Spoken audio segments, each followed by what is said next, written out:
सभी को राम राम। जोर से बोलिए राम राम। क्योंकि भारत तिब्बत समन्वय संघ परमात्मा का ही काम है। जैसे संघ के लिए कहा गया संघ का कार्य है, ईश्वरीय कार्य है, उसी प्रकार ये जो भारत तिब्बत समन्वय संघ का कार्य है ये भी ईश्वरीय कार्य है, उसमें हम सब लोग लगे हैं। आज मंचासीन अपने संगठन के संरक्षक महोदय, अध्यक्ष महोदय और महिलाओं के बीच में काम कैसे बढ़े उसका चिंता करने वाली ऐसी अपनी बहन जी भी उपस्थित हैं। और केंद्र सरकार में मंत्री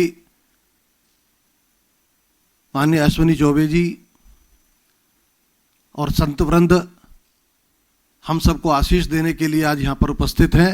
उनके श्री चरणों में प्रणाम करते हुए मैं छोटे से कुछ विषय के माध्यम से अपनी बात को रखने का प्रयत्न कर रहा हूँ।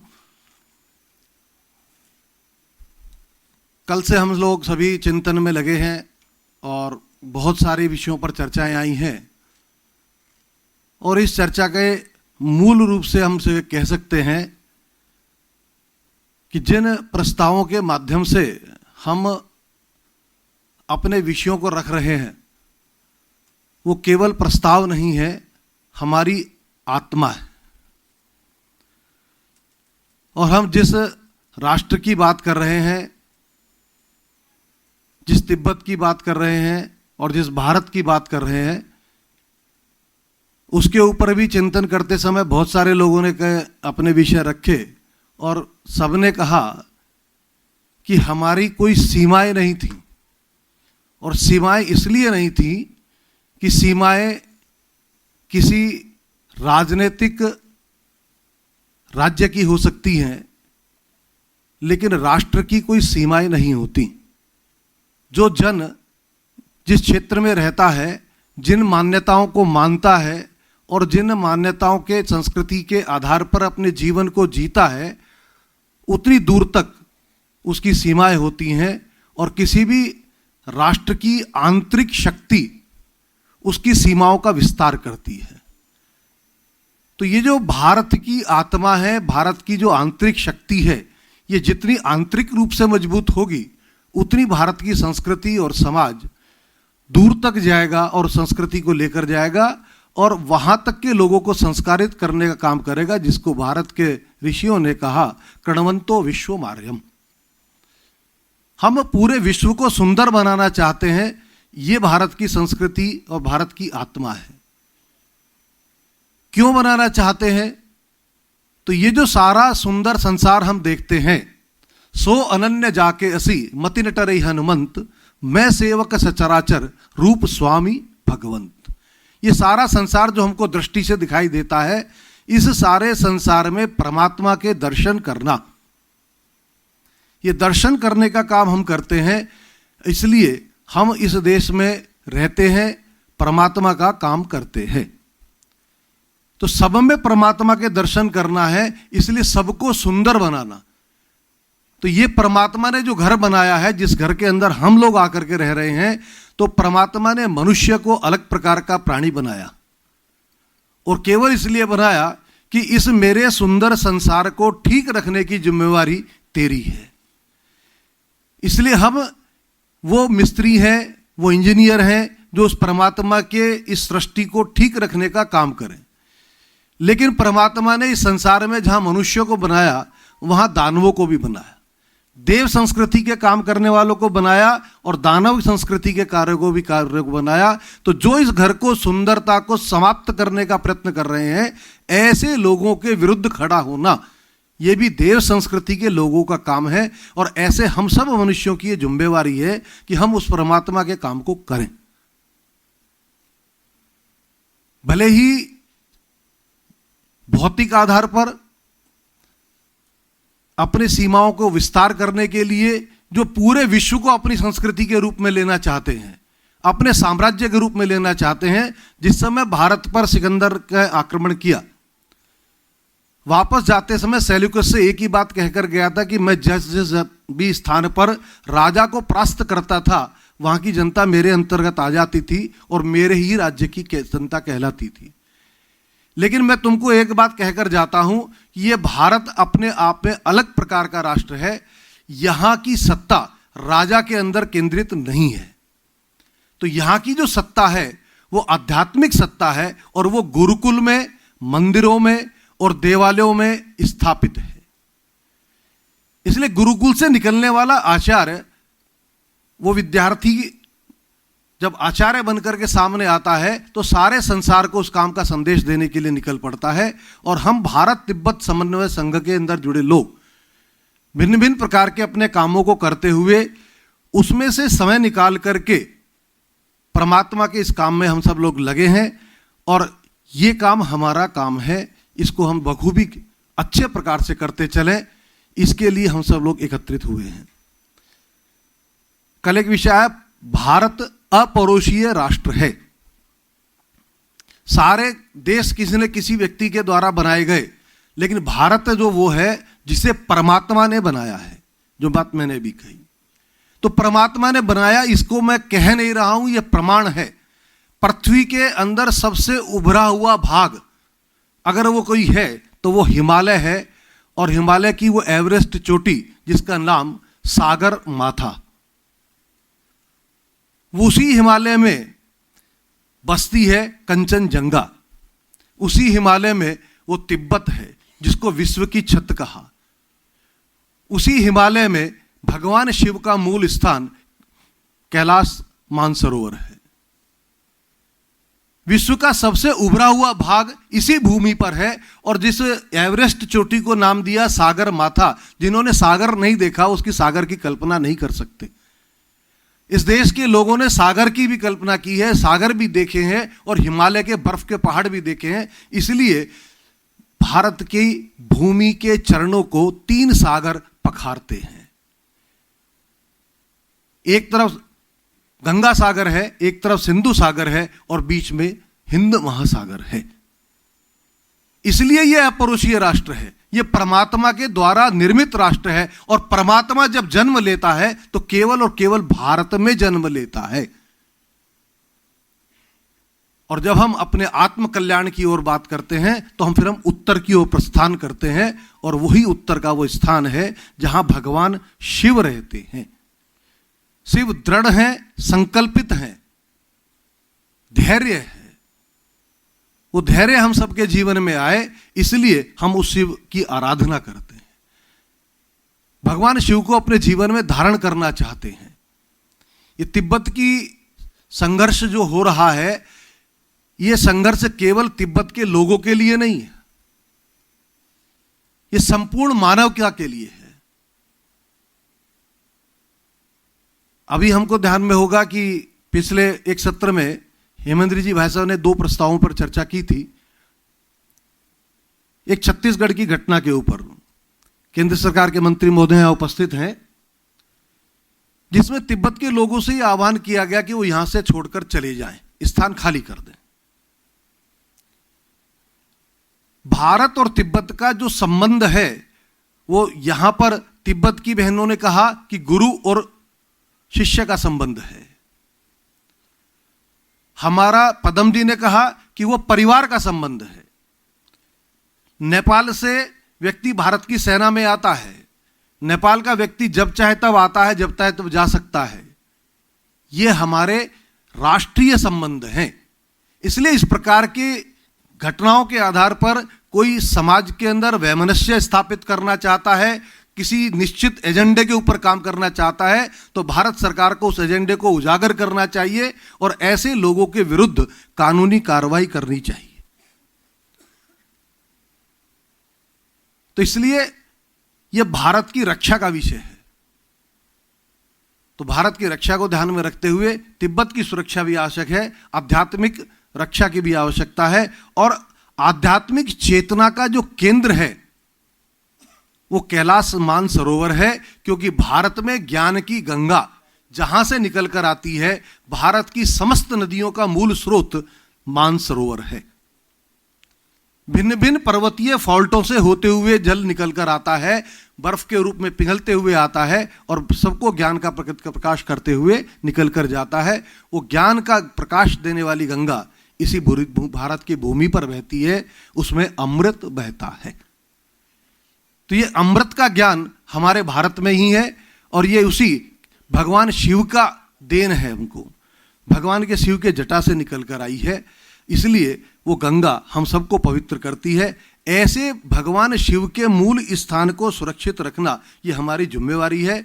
हमने भिन्न भिन्न प्रकार के प्रस्ताव पास किए हैं, मैं उन प्रस्ताव के बारे में थोड़ा थोड़ा चर्चा कर लूँगा। लेकिन प्रस्ताव है क्या? तो प्रस्ताव है, जब कभी भी भारत तिब्बत समन्वय संघ का विश्लेषण किया जाएगा तो तब यह देखा जाएगा कि भारत तिब्बत समन्वय संघ अपने कार्यकाल के समय पर किन परिस्थितियों में क्या सोच रहा था, वो उन परिस्थितियों का सामना करने के लिए किस प्रकार से खड़ा था, तो वो उस संगठन का प्रस्ताव है। और उस प्रस्ताव के प्रति हम कितने दृढ़ संकल्पित हैं, तो ये दृढ़ संकल्पना हमारी कहां से निकल कर आती है? तो वो दृढ़ संकल्पना है जो हमने श्रावण मास के अंदर भगवान शिव की उस भूमि की मुक्ति की लिए जो हमने संकल्प लिया, वो संकल्प। अभी किसी ने कहा था कि हम कट्टर नहीं है, मैं दूसरी बात कहता हूं, हम कट्टर हैं। मैं प्याज नहीं खाता, मैं प्रातः पहले जब तक स्नान नहीं करता मैं कुछ अपने मुंह में नहीं लेता। ये कट्टरता नहीं है, ये दृढ़ संकल्प है। ये दृढ़ संकल्पता ही व्यक्ति को अपने कार्य के प्रति प्रतिबद्ध करती है। अब इसको कट्टरता कौन कहता है? तो कट्टरता वो कहते हैं जो मानवता पर अत्याचार करते हैं। हम अत्याचार करने वाले नहीं हैं, हम संकल्पों को लेकर चलने वाले लोग हैं। इससे सरकार ने भी कहा, संकल्प से सिद्धि प्राप्त होती है। जब हम अपने प्रति दृढ़ होते हैं, दृढ़ संकल्पित होकर काम करते हैं, तो निश्चित रूप से हमको सफलता भी प्राप्त होती है।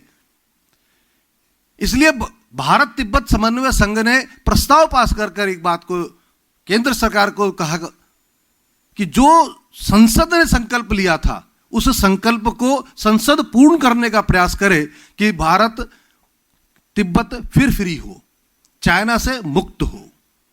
तो वो संसद को, सांसद और सूरी संसद को विचार करने का विषय भारत सरकार का विषय है। लेकिन मैं एक छोटी सी बात घटना कहकर याद दिलाना चाहता हूं कि आज से 10 साल पूर्व पहले घटना है। माणा गांव में गाइड बता रहा था कि यह भारत का अंतिम गांव है और उसके बाद में चीन है। मैंने उसको रोका,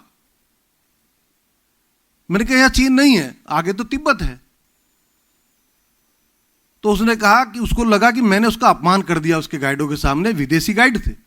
रात को जब वो मुझे मिला एक स्थान पर, तो उसने मुझसे कहा आपने मेरा अपमान क्यों किया? तो मैंने उसको विषय रखा कि आप गाइड हैं, विदेशी लोगों को आप समझा रहे हैं। अगर आप ये कहेंगे कि पीछे चीन है, तो फिर ये क्या कहेंगे? आपको कहना चाहिए पीछे तिब्बत है, चीन ने अतिक्रमण किया हुआ है और भारत सरकार उसकी रक्षा के प्रति संकल्पित है। इसलिए भारत की तिब्बत से लगती हुई सीमाओं की सुरक्षा के लिए भारत के तिब्बत पुलिस है, ITBP है, इंडो तिब्बत बॉर्डर पुलिस। बाकी सेनाओं पर BSF काम करती है, यहां ITBP काम करती है।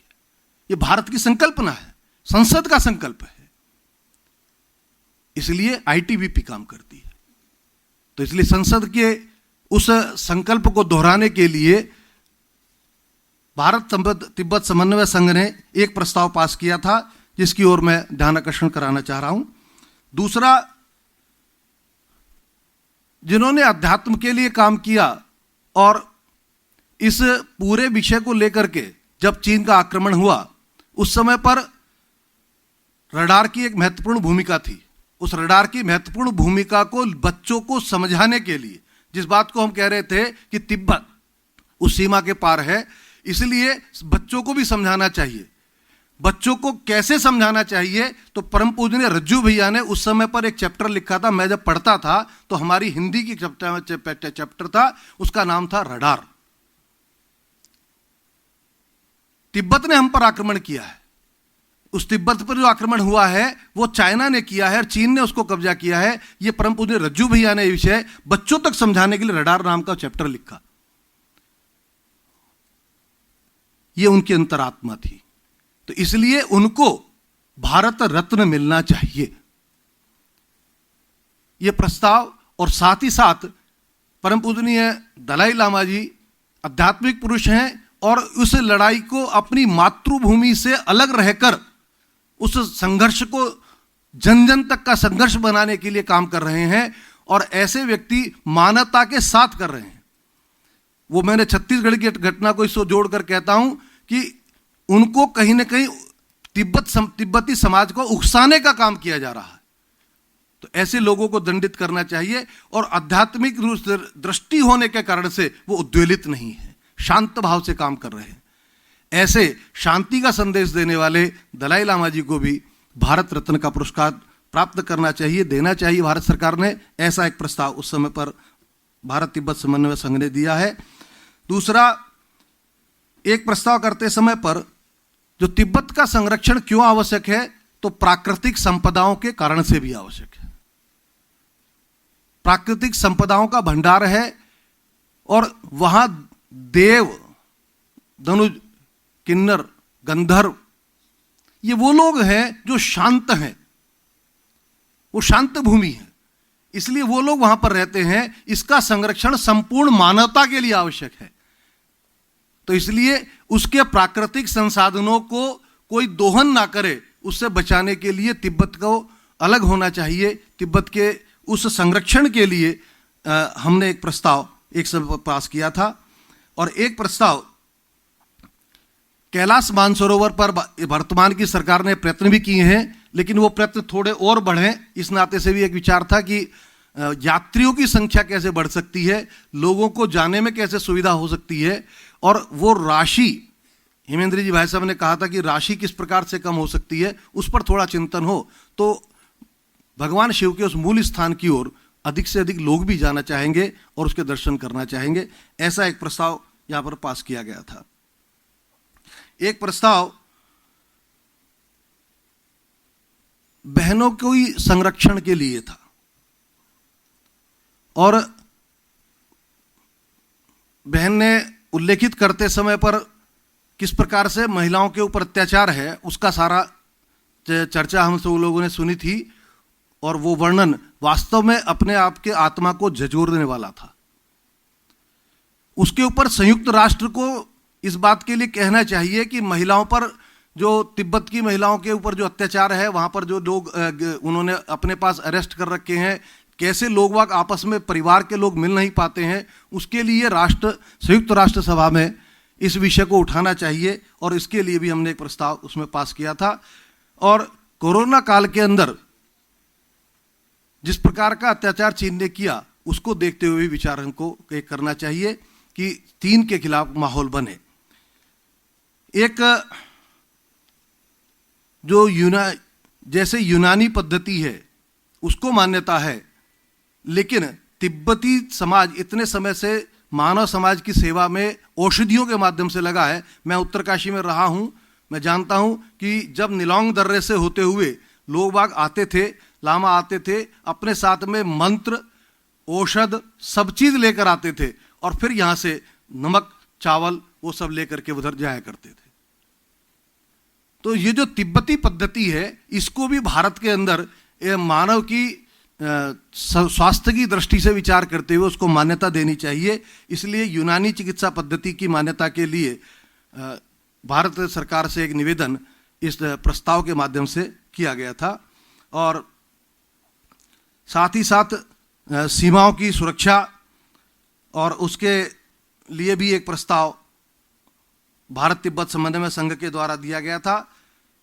और एक प्रस्ताव जो महत्वपूर्ण रूप से था, वो तिब्बत के जो समाज के लोग हैं उनको दोहरी नागरिकता प्रदान की जाए। तिब्बत के नागरिक वो हैं, भारत सरकार किस प्रकार की व्यवस्था हो सकती है ये सरकार का विषय हो सकता है, लेकिन उनको यहां पर रहते समय पर कोई शरणार्थी ना कहे, वो अपने ही घर में हैं, इस नाते से भारत की एक नागरिकता उनको किस प्रकार से प्रदान हो सकती है। और जब तिब्बत फ्री हो जाए, तब उसको एक स्वतंत्र भाव दिया जाए कि वो दो में से एक नागरिकता को छोड़ दे। इस प्रकार का भाव करते हुए ये प्रस्ताव अपने इसमें दिया गया था। तो ये इस प्रकार के ये प्रस्ताव अपने इस तिब्बत समन्वय संघ के द्वारा प्रस्ताव पास किए गए थे।